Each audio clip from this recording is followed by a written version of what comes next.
제목 세 번 하겠습니다.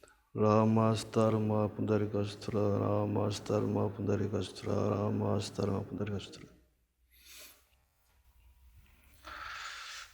오늘은 전체적으로 150회에 해당하고 관세음보살 본품은 4회차에 해당합니다. 오늘은 793페이지 아래에서부터 셋째 줄을 할 차례입니다. 아래에서 셋째 줄을 할 차례인데 이 관세음보살님이라는 분은 계시는 곳이 이제 서방정토 극락세계에 계시고 아미타부를 본존불로 해서 좌우보처로 협시보살로 대세지보살하고 그 다음에 관세음보살 이 두 분이 협시보살로 계십니다.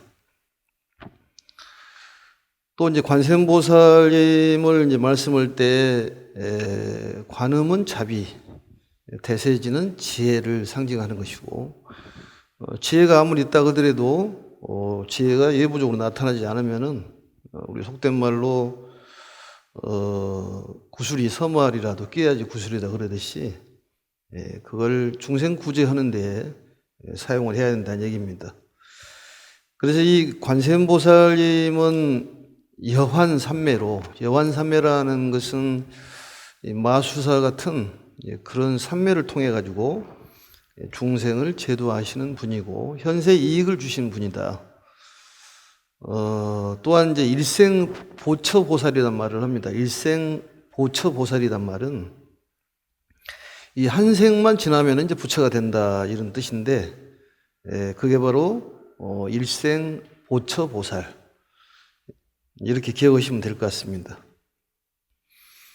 그래서 이 관세음보살이라는 분은 모든 보살들은 마찬가지입니다만은 이 혼자만의 행복을 바라는 것이 아니라 다른 사람과 더불어서 다 함께 행복하기를 바라는 그런 아름다운 마음을 전하는 분이 바로 보살이요. 또 관세음보살이다. 그리고 관세음보살님은 이 극락세계에 계시는데 극락세계 사람들은 그 마음이 아름다운 마음을 가지신 분들이 계신다. 그렇게 봤을 때 법화경을 공부하신 분들은 반드시 극락세계에 가실 것이다. 또 개송에 보면은 이제 26개송, 세존계라고 그러죠. 열애수량품에서는 자하계, 관세음보살 본품에서는 세존계라고 얘기를 하는데 거기에 보면 이제 26개송이 나와 있습니다만은 본본에는 33가지의 개송이 나와 있습니다. 그리고 이제 특히 이 관세음보살 본품 중에서 지금 우리가 보고 있는 내용이 일심칙명이라는 말이 나오죠. 일심칙명. 일심칙명이란 말은 바로 그 마음으로 관세음보살을 불렀을 때 칠난이 해소가 된다. 예배 공양을 하면 복덕이 구족이 되고 일심으로 관세음보살을 부르면은 칠난이 해소가 되고 상념 공경을 하면은 삼독이 해결이 된다. 이렇게 나와 있는데 이 관세음보살님을 어디서 찾아야 되느냐 이게 이제 중요합니다. 근데 우리는 예부적으로 자꾸 찾고 있는데 내면에 있는 관세음보살님을 찾아야 되고 우리가 도량을 깨끗이 만들어 놓으면 관세음보살이 살 수가 있다 그런 얘기입니다. 그래서 모든 속박은 외부적인 속박이 아니라 내 마음속에 스스로 일어나는 속박이지 누가 나를 속박시키는 것은 아니다. 누가 나 어렵게 하더라 그러더라도 우리 법사공덕품에서도 나와 있습니다만 법사공덕 중에서 이제 이공덕이라는 거 있잖아요. 기공덕이라는 것이. 근데 관세음보살님은 누가 뭐라 그러더라도 무심으로 듣는다 그런 얘기입니다. 그러니까 치우치지 않고 듣는다는 얘기예요. 근데 우리는 누가 무슨 소리를 하면은 치우쳐서 이게 편견적으로 듣는 것이 너무 날카롭다 그 말이죠. 조금만 무슨 얘기를 하더라도 그 소리를 심각하게 받아들여 가지고 이 마음이 그냥 뒤틀립니다. 엄청나게. 근데 관세음보살님이 마음에 자리가 잡아 있으면은 관세음보살님은 무심으로 듣기 때문에 누가 뭐라 그러더라도 거기에 대해서 끄달려 가지 않는다 그런 얘기입니다. 그게 바로 이제 속박인데 끄달려 가면 속박이에요. 이게 스스로 속박 속에서 살아가는 것이지 누가 나를 속박한다 이런 생각은 버려야 된다는 얘기입니다. 그래서 정말로 관세음보살님을 이 일심으로 불러서 정성을 다해 가지고 전심전력으로 불러야 한다는 얘기입니다. 그래서 자나깨나 관세음보살님을 부르라는 얘기를 여러 번 드렸고 또 이제 108염주를 가지고 돌려라고 그랬지 않습니까? 그걸 자꾸 이렇게 108염주를 이 폼나게 돌리든지 아니면 그냥 돌리든지 아무튼 이 염주를 돌리면서 관세음보살을 이게 칙명을 하면은 이 마음이 일심이 되면은 모든 것이 해결이 됩니다. 그리고 공부할 때도 이렇게 책에다가 집중을 하면 졸음이 금방 오듯이 또 뭔가 하나를 가지고 계속 거기에 집중을 하면 졸음이 옵니다. 그래서 특히 나이가 이제 드신 분은 잠이 안 오니까 밤이 기니까 이걸 돌리면서 관세음보살 하면은 여러 가지가 해결이 된다.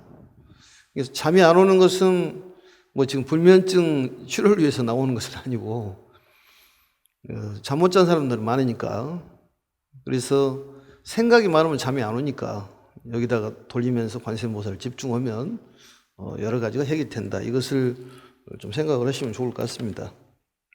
그래서 이 믿음이라는 것은 내가 이제 관세음보살을 믿었구나. 내가 믿음이 관세음보살에 대한 믿음이 있구나. 이걸 깨닫는 것이 그걸 아는 것이 깨닫는 거예요. 내 마음 안에 관세음보살이 계시구나. 근데 사실은 내 마음대로 살아가는 것이 아니라 내 마음을 컨트롤하면서 내 마음을 조절하면서 살아가는 것이 진정한 삶이지 내 마음대로 살아가는 것은 아니다 그런 얘기입니다. 마음에 끌려가서는 안 된다는 얘기죠. 다른 말로 얘기하면. 그래서 지금 여기에 나와 있는 내용은 칠란에 대한 내용이죠. 어떤 불에 대한 재난 또 물에 대한 재앙 전번까지 했을 때 이번에는 이제 풍에 대한 재앙입니다. 흑풍에 대한. 그리고 도장난이라는 것은 어떤 형벌을 받아서 사람이 처형을 당하는 그런 상황. 나찰난이라는 것은 이제 어떤 좋지 못한 악귀들에게 그런 고통을 받는. 그리고 가세난이라는 것은 자유롭지 못한 어떤 결박된 그러한 상태. 그리고 이제 원적은 대적이라고 그러죠. 나의 적이 되는 그런 인연이 맺어지는 것이 원적난인데 이게 7가지, 이거 칠난이라고 그럽니다. 이 칠난이라는 것이 외부적인 것보다도 마음속에 있는 속박 결박이라고 생각을 해서 정말 열심히 부른다면은 내 마음이 편해지면은 이 마음과 물질이 둘이 아니기 때문에 저절로 모든 것이 이루어진다 그런 얘기입니다. 그래서 거기에 생각을 두시고 보시면 될 것 같아요. 그래서 모든 번뇌 속박은 타동적이지 않고 자기 스스로 번뇌에 휩싸인다. 이걸 알아야 되는 거예요. 그러니까 누구 탓이 아니다 그런 얘기입니다. 결국은 내 마음속에 있는 관세음보살님을 불러가지고 내 마음속에 있는 관세음보살을 깨우면은 그 속박에서 벗어날 수가 있다. 그래서 수행이라는 것은 내가 이러한 결박에서 빠져나오도록 노력하는 것을 수행이라고 그렇게 얘기를 합니다. 모든 번뇌가 다 사라지면은 바로 니르바나 열반이 된다 그런 얘기죠. 그래서 이 관세음보살님은 이 현세의 이익뿐만이 아니라 정말 미래세에서도 우리에게 이익을 주는 그러한 분이 관세음보살이라는 것을 스스로 깨달아야 되고 자기 스스로 자기를 괴롭힌다. 이걸 알아야 돼요. 남의 탓을 해서는 안 된다는 얘기입니다. 대체적으로 보면 전부 남의 탓만 하고 그러는데 관세음보살처럼 눈이 있어도 그냥 무심으로 보고 또 귀가 있어도 무심으로 듣고 그렇다면은 이 사바세계에 있으면서 어떻게 살아야 될 것이냐. 그리고 사람들하고 다투면서 살아야 될 것이냐, 아니면은 번뇌 속에서 휩싸여서 살아야 될 것이냐. 이런 걸 생각해 봐야 한다, 그런 얘기입니다. 그런 생각을 하는 것이 사람이 상당히 고급스러운 생각이지, 물질도 필요하기는 하겠지만은 인간의 본능이라는 것은 당연히 물질에 대한 보통적인 그런 욕망은 있을 수밖에 없습니다. 그리고 사람이라는 것이 악의 성품이 다 있어요, 그게. 왜냐? 살아가려면은 다른 생명을 죽여야 됩니다, 그게. 기본적인 것은 하지만 너무 지나쳐서 문제가 되는 것이지. 그래서 아무리 사람이 인격적으로 완성이 됐다 그러더라도 그 마음 속에는 약간씩은 그런 어떤 남을 것을 뺏으려는 것이라든지 죽이려는 그런 마음이 다 있다는 얘기입니다. 누구든지 마찬가지예요. 그래서 우리 마음에는 10법계가 살고 있다. 10법계가 존재한다, 그런 얘기예요. 그러니까 10법계라는 것은 이 부처님의 마음도 있고 보살심도 있고 성문영각심도 있고 극락, 인간, 아수라, 축생, 악의 지옥, 이 10가지 세계가 들어있다. 거기에서 어떤 것을 개발을 시킬 것이냐, 개연을 시킬 것이냐, 이게 문제다, 그런 얘기입니다. 그래서 우리는 관세음보살님의 이런 신구의 삼업을 우리가 배워야 된다. 그분을 존경하고 스승님으로 생각하고 그분과 같이 되려고 노력을 해야 한다, 그런 얘기입니다. 그러면은 이제 우리가 서방영토 극락세계 본존물로 계시는 아미타 부처님의 그 초소에 우리가 가서 정말로 편안한 삶을 보낼 수가 있다. 그래서 밖으로 향하는 자기를 불러가지고 이런 얘기했어요. 밖으로 향하는 자기. 그러니까 밖으로 모든 것을 우리는 향해 있지 않습니까? 다 누구 탓이다, 누구 때문에 그랬다, 이렇게 밖으로만 되어 있는 자기를 안으로 돌리는 것이 수행이다. 그것만 배워도 괜찮을 것 같아요. 근데 우리들은 그거 잘 안 됩니다, 그게. 누구 때문에 그랬다. 내가 옛날에는 괜찮은 사람이 누구를 만나가지고 그랬다, 이런 얘기하는데 그 밖으로 돌리지 말고 안으로 돌리는 것이 수행이다, 이렇게 생각하시면 될 것 같습니다. 그리고 시간이 나면은 아무튼 관세음보살을 불러라, 이런 얘기죠. 그게 잘 안 되면은 염주를 돌려라. 염주를 보시를 할 수 있는 사람들이 계시면은 보시를 하면은 또 스님 나눠드리겠습니다. 왜냐하면 이 무진이 보살도 관세음보살님께 진보 영락을 드렸더니 한번 거절했다가 두 번째 드리니까 그 진보 영락을 또 이렇게 보시를 또 하지 않습니까? 그런 것처럼 꼭 내가 보시를 하지 않더라 하더라도 다른 사람이 보시해 준 것을 또 다른 분에게 보시하는 것도 큰 공덕입니다. 그러면 오늘은 793페이지 밑에서 셋째 줄을 보도록 하겠습니다. 만일 백천만억 중생들이 금은, 유리, 자거, 만호, 산호, 호박, 진주 등의 보배를 구하고자 큰 바다에 들어갔다가 폭풍을 만나 배가 떠다니다가 나찰 귀들의 나라에 닿았을 때 그 가운데 한 사람이라도 관세음보살님의 이름을 지극한 마음으로 부르는 이가 있으면 모두 나찰로 인한 고난에서 벗어날 수 있으니 이러한 인연으로 관세음보살이라 이름하느니라. 여기에 대한 것은 이제 풍란에 대한 얘기예요. 풍란. 그러니까 사람이 백천만억 중생들이 금은, 유리, 자거, 만호, 산호, 진주, 호박, 이건 이제 칠보라고 얘기하는데 이게 이제 칠보가 뭐냐? 우리가 바라는 인생의 목적이 칠보입니다. 우리의 삶이 칠보를 향해서 가고 있는 거예요, 다. 그걸 구하기 위해서. 그런데 그 구하고자 했을 때 큰 바다에 들어갔는데 이 보배란 말이 있죠. 보배를 구하고자. 근데 사실은 이 보배라는 것은 이 물질적인 것보다도 여기서 가르침을 주시는 내용은 정말로 우리가 구하고자 하는 건 뭐냐? 그것은 불성을 얘기하는 것입니다. 불성. 그게 가장 중요해요. 우리가 상불경 보살품에서도 우리가 배웠습니다마는 모든 사람을 공경 예배하는 것은 거기에 불성을 보기 때문에 거기에 예배를 하는 거예요. 그리고 우리가 공부하는 것은 불성 자각을 하기 위해서 그런 것입니다.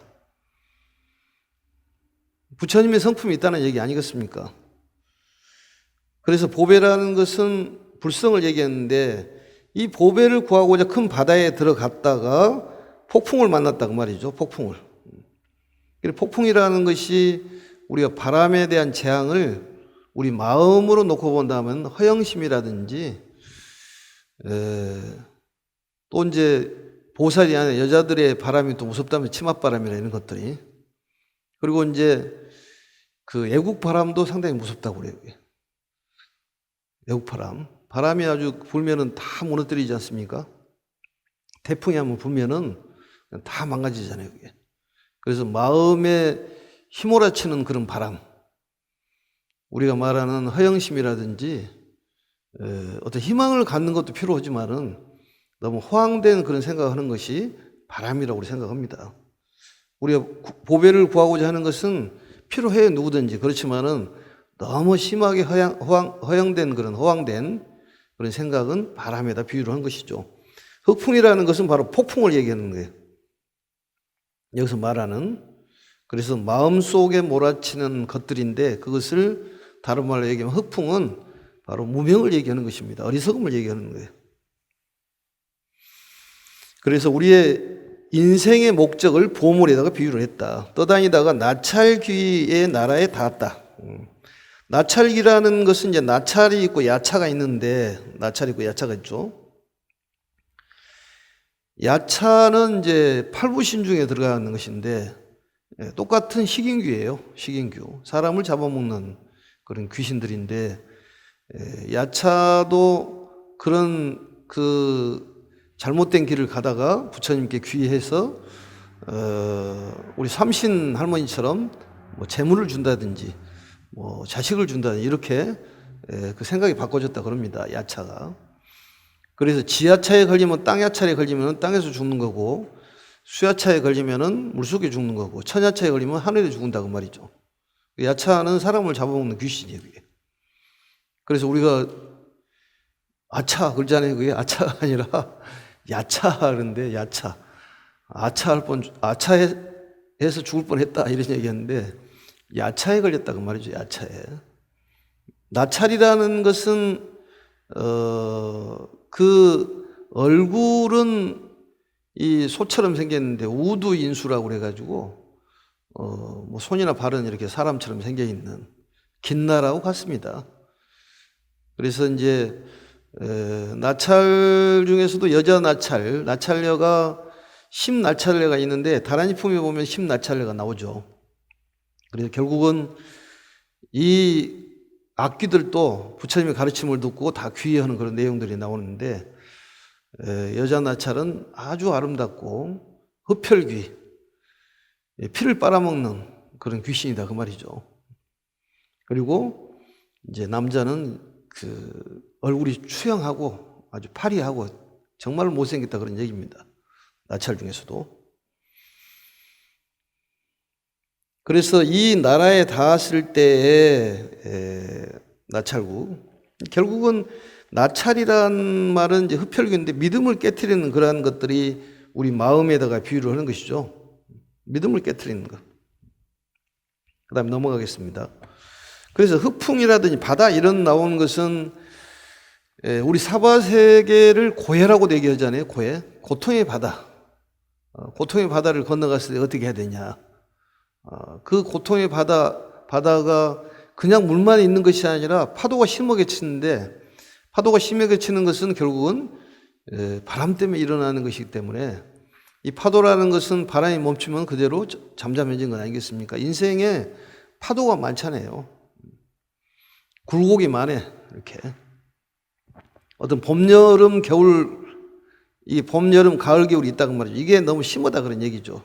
그런데 사람마다 각각 다 꽃피는 그런 때가 있습니다. 봄에 피는 사람도 있고, 여름에 피는 사람도 있고, 가을에 피는 사람도 있고, 겨울에 피는 사람도 있고. 그러니까 초년에 피는 사람도 있고, 중년에 피는 사람도 있고, 그다음 장년, 말년에 피는 사람도 있기 때문에 그동안에 내가 힘없이 살았다. 그런 사람들은 반드시 좋은 날이 옵니다. 그리고 그게 또 좋아졌다 나빠졌다 그러기 때문에 부처님 말씀에도 잘 나갈 때 조심하라. 그렇게 나오지 않습니까? 그래서 재물이 좀 모이고 그러면은 좋은 일도 좀 베풀고 씨앗을 좀 뿌려놓는 게 좀 필요합니다. 귀가 잘 들릴 때 다른 사람 말도 좀 들어주고, 듣는 것이 바로 침묵수행이니까. 그리고 눈이 잘 보일 때 잘 봐주고 이러는 것이 필요하다 그런 얘기죠. 그래서 인생에 폭풍이 다 있어요. 누구든지 그것을 얼마만큼 지혜 있게 넘어가느냐, 그럴 때 관세음보살이 필요하다 그 말이죠. 그럼 이 시간에도 고통을 느끼신 분들이 계실 거다 그 말이죠. 너무너무 힘들어서 이거 말로 설명할 수 없는 그런 고통이 있는 사람이라 하더라도 정말로 곧 있으면 죽게 생길 그런 마음에 있는 사람도 관세음보살을 염주를 돌리면서 지극정성으로 부르면 거기서 벗어난다 그 말이죠. 희망을 가져야 됩니다. 희망을 가져야 돼. 근데 그것도 좋고 나쁨이 이렇게 빨리 오는 사람도 있고 좀 천천히 오는 사람도 있고, 하루에도 이 사이클이 있지 않습니까? 그러듯이 재물의 사이클이라는 명예의 사이클도 있는 거예요. 그게 음지가 양지가 되고 양지가 음지가 되는 것입니다. 그래서 절대 실망을 해서는 안 됩니다. 절망을 할 필요가 없어요. 희망을 가져야 되는 거예요. 그리고 시간 나는 대로 관세음보살을 부르는 거예요. 다른 생각을 하지 말고 그것만 부르는 겁니다. 어느새 모든 것이 해결되고 있을 거라는 생각이 듭니다. 그래서 여기서 나오기를 한 사람이라도 관세음보살을 이름을 지극한 마음으로 부르면은 고난에서 벗어난다. 그래서 관세음보살이다 이런 얘기인데, 이 한 사람이라는 얘기는 우리가 말하는 지도자를 얘기하는 거예요. 그 지도자 한 사람이 이 전체를 힘들게 할 수도 있습니다. 특히 종교 지도자는 마찬가지예요. 더 영향력이 크다고 말이죠. 우리가 명운가피라고 그러듯이 내가 실력이 안 되더라도 거기에 있으면 같이 가피를 입는 거예요. 그게 몽중가피, 또 현진가피, 명운가피 그러지 않습니까? 항상 부처님께서는 또 관세음보살님께서는 상주하시기 때문에 우리가 마음만 딱 열어놓으면 거기에 자리를 잡은다 그 말이죠. 관세음보살이 내 마음속에 자리를 잡았을 때 모든 칠란 삼독에서 해결이 되는 거예요. 그래서 우리가 다라니 기도를 어제도 했습니다만은 그냥 내가 듣기만 해도, 신묘정고 대다라니를 듣기만 해도 이게 공덕이 있는 거예요. 이게 내가 직접 하지 않아도 그런 명운가피력이 있다 그런 얘기입니다. 그래서 경전을 공부하면 졸음이 오는데, 그게 이제 우리가 그 독한 약을 먹으면은 몸이 노곤해지잖아요. 이러듯이 마음이 이제 노곤해지니까, 편안해지니까 잠이 오는 거예요. 마음이 불편하면 잠이 안 와요. 그래서 강의하다가, 아니 법문하다가 졸으신 분이 계시면 아, 마음이 편안한 모양이구나, 이런 생각을 하는 거죠. 그게 아니 마음이 불편하면 잠이 안 와요. 잠이 오던가요? 안 와. 그런데 졸음이 슬슬 오고 이게 눈이 이렇게 감기는 것은 이게 편안한 거예요. 편안해. 본인도 모르게 마음이 편안한 게 졸음이 오는 거지. 그럴 때는 한숨 주무시는 게 좋습니다. 우리 그 부처님 제자 중에서 아나율 제자가 하도 많이 졸아서 부처님께 여담 맞고 졸지 않으려고 이렇게 애를 쓰다가 눈병이 나가지고 눈이 멀었다는 얘기 했지 않습니까? 그러니까 눈 멀기 전에 주무시면 됩니다, 그냥. 그래서 한 사람이라도 이 관세음보살을 부르면은 이 나찰 고난에서 벗어날 수가 있다.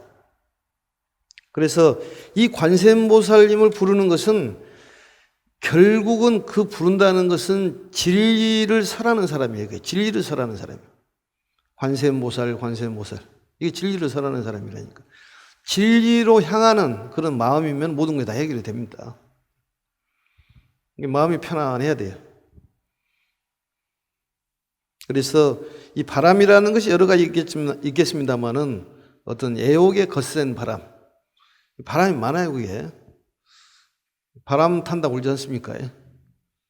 가만히 생각하면은 내 마음에 출렁거리는 바람이 있다고 말이죠. 그걸 잠재울 수 있는 것은 관세음보살님을 지극정성으로 불러라. 이런 얘기죠. 그 다음에 보겠습니다. 또 어떤 사람이 피해를 입게 되었을 때 관세음보살님의 이름을 지극정성으로 부르면 그들이 가진 칼과 막대기가 조각조각 부서져 위험에서 벗어나게 되느니라. 이것을 뭐라고 하냐면 왼쪽에 보시면은 소집 도장이란 말이 나오잖아요. 소집 도장. 이게 그 집자가 그 갑골 문자를 보면은 재수가 이렇게 그 수갑을 찬 그런 모습이랍니다. 이렇게 왼쪽에는 재수가 이제 그 이 서 있는 모습인데 오른쪽에 그 트레가 이렇게 서 있어서 뭔가 이렇게 그 옛날에 보면은 뭐예요 이게 수갑이라든지 목에다 차는 그런 모습이 이 집자인데 이 도장이란 말 칼이라든지 몽둥이를 얘기하는 것인데 이게 바로 이제 형틀을 얘기하는 거예요. 형틀. 그래서 이 칼과 몽둥이가 관세음보살을 부르면은 조각조각 부서진다. 그러니까 칼과 몽둥이가 있으면 사람이 얼마나 무섭겠습니까? 그 두려운 생각이 들었을 때 관세음보살을 부르면 해결이 된다 이런 얘기죠. 결국은. 그래서 우리 인간의 마음에서 일어나는 욕심, 성냄, 어리석음, 교만, 의심 등들이 우리의 마음을 괴롭히는 것들이다 그 말이죠. 그게 바로 도장난이라고 그러는 거예요. 그러니까 불난, 그 다음에 순난, 풍난, 그 다음에 여기 말하는 도장난, 그 다음에가 이제 나찰난이 나옵니다. 그 다음에 가세난, 원정난, 이게 7난이에요. 그래서 지금 나오는 부분은 도장난에 해당하는 거예요. 인간의 마음에서 일어나는 그런 결박을 얘기하는 거예요, 결국은. 그게 본인 자신을 괴롭힌 것인데, 그럴 때 일심으로 관세음보살을 불러라고 말이죠. 그래서 나를 모두 관세음보살로 바꾸면 다 해결이 된다. 그리고 우리가 다시 관세음보살로 태어나야 된다 그런 얘기입니다. 관세음보살님의 그 마음으로 태어나야 된다는 얘기죠. 그랬을 때 모든 재난이 해결이 된다. 명쾌한 가르침이죠. 그러려면 어떻게 해야 되냐? 자기 자신을 떠난 마음. 그게 바로 세상을 초월한 초연한 마음이다 그 말이죠. 자기 본의의 삶은 결박이에요, 그게. 안 되면은 싸우고 다투고 성기를 울지 않습니까? 근데 관세음보살로 자리를 잡으면은 오직 다른 사람을 위해서 살아가는 관세음보살의 그 마음, 이걸로 우리가 화생을 해야 된다는 얘기죠. 화생이라는 것은 부모가 없이 태어나는 걸 화생이라고 해요. 그렇게 다시 환생을 해야 된다는 얘기입니다. 그 다음에 이제 5번째 해당합니다. 7난 중에서. 만일 삼천대천세계 가득한 야차와 나찰들이 와서 사람을 괴롭게 하려 해도 관세음보살님의 이름을 부르는 소리를 들으면 이 악귀들은 흉악한 눈으로 볼 수도 없으니 하물며 해칠 수가 있겠느냐. 야차와 나찰을 바로 악귀라고 그러죠. 악귀난이라고 그럽니다. 악귀. 비슷해요, 그게.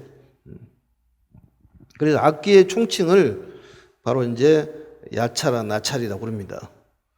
역시 마찬가지로 야차와 나찰도 식인귀, 흡혈귀이기 때문에 우리에게 두려움을 주는 거예요.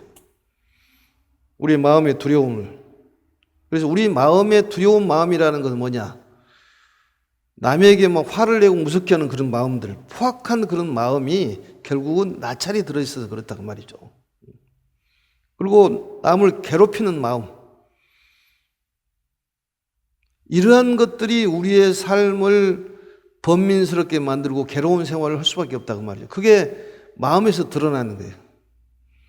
그럴 때 관세음보살을 일심으로 부르면은 내 마음이 평정을 찾게 돼 있다고 말이죠. 외부에서 찾지 말라는 얘기가 이거 정확한 말입니다. 그리고 아미타 부처님의 본전물을 모시고 계시는 관세음보살님, 대세지보살님, 우리도 이제 조만간에 그쪽으로 간다고 말이죠. 언젠가 될지는 모르지만은 다 갑니다. 그래서 남을 괴롭히는 이 잔인한 마음들이 여기에 말한 나찰에다 비유를 하는 거예요. 우리 옛말에 이런 말이 있어요. 토불은 물을 건너갈 수가 없고 철불은 불을 건널 수가 없다. 불상이. 그건 뭐냐, 마음의 부처님을 모셔야 한다는 얘기입니다.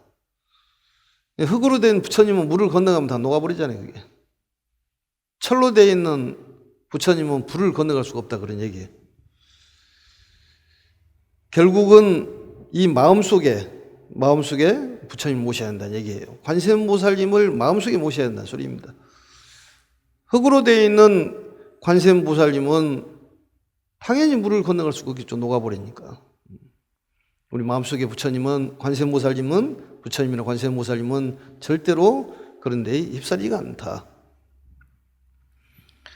그래서 남을 괴롭히는 마음, 또 상대가 나를 괴롭혔을 때 관심을 갖지 말아라, 이런 얘기가 있어요. 관심을 갖지 말아라.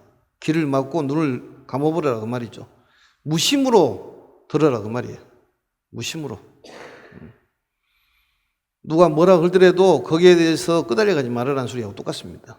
본인이 끄달려 가기 때문에 본인이 힘들다, 그런 얘기예요. 오늘부터 이제 끄달려 가지 말아야 됩니다. 그럴 때 어떻게 해야 돼요? 염주를 돌리면서 관세음보살 이렇게 자나 깨나, 그게 해결 방법이라는 것입니다. 간절한 마음, 지극한 마음으로 관세음보살을 불러라. 이랬을 때 다 해결이 된다, 이런 얘기죠. 그 다음에 또 넘어가겠습니다. 그래서 이제 야차, 나찰은 이 선한 사람에게는 복을 주고 악한 사람에게는 화를 준다, 그런 얘기죠. 결국은 내가 야찰로 마음이 무장되어 있으면 일이 잘 안 풀리는 거예요. 재수가 없어. 그러니까 재수가 있으려고 그러면은 잘 풀리려고 그러면 이런 관세음보살 마음을 가져야지 절로 풀리는 것이지 그냥 말로 해서 풀리는 것 아닙니다, 그게. 진리로 가득한 그런 마음을 가져야지만이 일이 절로절로 풀리는 거예요. 그런데 우리는 탐욕이 강하기 때문에 보이는 것만 갖고 얘기하는 그렇지가 않습니다.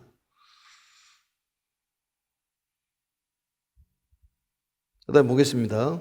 어떤 사람이 죄가 있거나 없거나 수갑과 고랑과 사슬이 그 몸을 속박하였을 때에 관세음보살님의 이름을 부르면 모두 끊어지고 부서져서 벗어나게 되리라. 이게 가세나이죠, 가세나. 왼쪽에 보시면은 약유제, 약무제, 커나 축의 가세란 말이 나오잖아요. 그러니까 죄가 있거나 죄가 없거나 이런 얘기인데, 우리가 이제 부처님의 가르침대로 얘기한다면은 자기의 스스로의 그 불성을 드러내지 못하면 죄다. 불성을 드러내지 못하면 죄라고 말이죠. 근데 사람이라는 것이 인격의 그 동물이 어떤 법률적인 것 말고 어떤 윤리 도덕적으로 죄를 짓고 있습니다. 누구든지 죄를 짓고 있는 거예요. 그래서 죄 없는 사람은 없어요, 누구든지. 그게 바로 약유제, 약무제란 말이죠. 결국은 그런 얘기예요. 약무제, 약유제란 말이. 그래서 그런 결박을 이제 얘기하는 것인데, 보면은 이제 약유제, 약무제, 그게 알게 모르게 지은 죄들, 어떤 책임과 의무를 다하지 못한 양심적인 죄들도 있다, 그 말이죠. 본인이 참 이렇게 했으면 좋았을 것인데 그걸 못해가지고 뭐 사람을 판결을 잘못해가지고 죽일 수도 있는 것이고, 그 양심적인 죄, 유죄, 무죄. 또 사람들이 얘기를 할 때에 그 괴롭히는 그런 것도 있고, 뭐 여러 가지의 그런 죄들이 있을 수 있습니다. 알게 모르게 지은 죄들이 많습니다. 그래서 이것은 이제 그 가세난이라고 그러는데, 죄가 있거나 없거나 이것은 우리가 말하는 어떤 정신세계와 물질세계로 놓고 봤을 때 이 부자유함을 얘기하는 것인데, 몸의 부자유함도 있을 수 있고 마음의 부자유함도 있을 수가 있습니다. 그래서 이러한 것은 어떤 반성이라는 거, 자기 반성이 필요한 거예요. 그래서 마음이라는 것이 상당히 중요한 것인데, 마음이 현실적으로 일어나지 않습니까? 그래서 마음을 관세음보살님으로 무장을 해라. 그러면은 현실적으로 일어난다. 우리의 마음의 속박을 얘기하는 거예요. 그래서 이 축의 가세라는 것이 어떤 쇠고랑이라든 족쇄, 목에 쓴 칼들 있지 않습니까? 이런 것들이 축의 가세라는 거죠. 그 다음에 보겠습니다. 만일 삼천대천세계에 도둑이 가득한데 한 상인의 우두머리가 여러 보물을 지닌 상인들을 데리고 험한 길을 지나가게 될 때 그중 한 사람이 선남자들아 두려워하지 말고 지극한 마음으로 관세음보살님의 이름을 부르라. 이 보살은 능히 중생들의 두려움을 없애주나니 그대들이 그 이름을 부르면 그 원수의 도적들로부터 벗어나게 되리라. 고 말하니 여러 상인들이 듣고 다 소리를 내어 나무 관세음보살을 부르니 그 이름을 부른 연고로 곧 두려움에서 벗어나게 되느니라. 무진이 보살이여 관세음보살 마하살의 위실력이 위대함이 이와 같으니라. 여기가 이제 우리가 말하는 일곱 번째 원정난에 해당하는 것입니다. 7난 중에서. 그래서 아까도 얘기했듯이 한 상인의 우두머리라는 것은 어떤 종교 지도자, 교사, 어떤 여기서는 이제 상대장이라는 말을 쓰죠. 상대장. 우두머리를 얘기하는 것입니다. 우두머리가 굉장히 중요하다 그런 얘기죠. 그래서 적대자를 얘기하는 거예요. 적대자. 보물이라는 것은 우리의 인생의 목적, 이렇게 해석을 하면 됩니다. 험한 길이라는 것은 인생의 험한 길이다. 우리의 인생의 험한 길. 이 두려움이라는 것은 결국 무서워하는 것 아니겠습니까? 두려움이라는 것이. 그래서 우리가 몸으로 보시하는 것을 신시라고 합니다. 신시. 재물로 보시려면 재시. 가르침으로 보시려면 법시. 그리고 이제 하나 더 한다면 무예시가 있겠죠. 두려움이 없게 해주는 보시가 무예시입니다. 그래서 인생의 최고의 어떤 고난, 이런 것들이 바로 우리의 죽음인데, 이런 것들을 다 해결해 준다 그런 얘기죠. 그래서 이 십사무예시라는 것이 있어요. 십사무예시. 십사무예시라는 것은 14가지의 두려움을 없게 해주는 그러한 가르침이 십사무예시입니다. 십사무예시라는 것은 우리가 지금 계속 해왔던 이 고뇌 중생을 두려움이 없게 해주는, 그게 첫 번째고, 두 번째는 우리가 말하는 물, 불, 그 다음에 풍, 4가지. 그러니까 그러한 괴로움을 당했을 때 두려움을 없게 해주는, 그게 바로 십사무예력이라고 그렇게 얘기를 합니다. 그 다음에 이제 우리가 지금 했던 도장난, 그런 어려운 형틀에 있을 때도 두려움이 없게 해주는, 관세음보살을 부르면 그 두려움이 없어진다 그 말이죠. 그 다음에 6번째는 나찰난, 그런 악기들이 있을 때도 그 무서움을 없게 해준다 그 말이죠. 그 다음에 8번째는 이제 원정난이죠. 조금 전에 했던 그게 있고, 그 다음에 이제 9번째는 지금 아직 나오지 않았습니다만은 그 뒤에 보면은 음욕이 많더라도 항상 관세음보살 생각하면 이게 탐입니다. 탐, 진치, 3가지를 더하면은 11가지가 되겠죠. 그 다음에 12가지는 그 밑에 보면은 아들, 딸을 얘기하는데, 아들을 못 낳아서 두려운 사람들, 딸을 못 낳아서 두려워하는 사람들, 여기에서도 관세음보살님이 두려움을 없게 해주는 그런 공력이 있으시다. 13개가 되죠. 지금 이제 뒤에 보면은 62억 항아사, 다른 보살의 그런 보살을 공양하는 것보다도 관세음보살님을 공양하는 공덕이 크다. 그것은 우리 수행에 대한 두려움이 있는데 수행에 대한 두려움을 해결해 준다고 말이에요. 그래서 14 무예력이라고 그렇게 얘기합니다. 14 무예력. 그래서 여기에 대한 두려움이라는 것이, 인생의 두려움이라는 것은 다 누구나 갖고 있습니다만은 이 관세음보살님을 부름으로써 우리는 죽음의 두려움도 벗어날 수가 있고, 또 여러 가지의 가세라든지 또 나찰이라든지 도장이라든지 원적이라든지 또 우리가 말하는 탐진치라든지 칠란 또 삼독에 대해서 벗어날 수가 있다. 여기서 이제 딸이냐 아들이냐 이것은 해석을 할 때 아들은 지혜를 상징하고 딸은 자비를 상징한다고 그랬습니다. 우리가 지혜를 얻고자 하는데 잘 안 나온다. 그러면 사람이 좀 두려운 마음을 갖게 돼 있는 것이죠. 우리가 내가 자비심을 갖고 싶은데 자비무적이라고 그러는데 자꾸 적이 생기는데 자비심을 갖고자 해도 잘 안 되더라. 거기엔 두려움이 빠지면은 관세음보살님이 일심으로 측명했을 때 거기에 우리를 해탈시켜 준다. 이걸 기억하시면 될 것 같습니다. 그래서 오늘은 이제 7난까지 말씀드리고 다음 시간에는 삼독에 대해서 말씀을 하도록 하겠습니다. 아무튼 관세음보살 보험품을 매일 한 독씩 읽고 자나깨나 관세음보살을 부르시고 마음의 관세음보살님을 깨워야 되겠다, 이런 생각을 가지시고 관세음보살님을 믿으면은 반드시 모든 것이 해결이 된다, 이런 믿음, 자각이 필요하다고 생각합니다.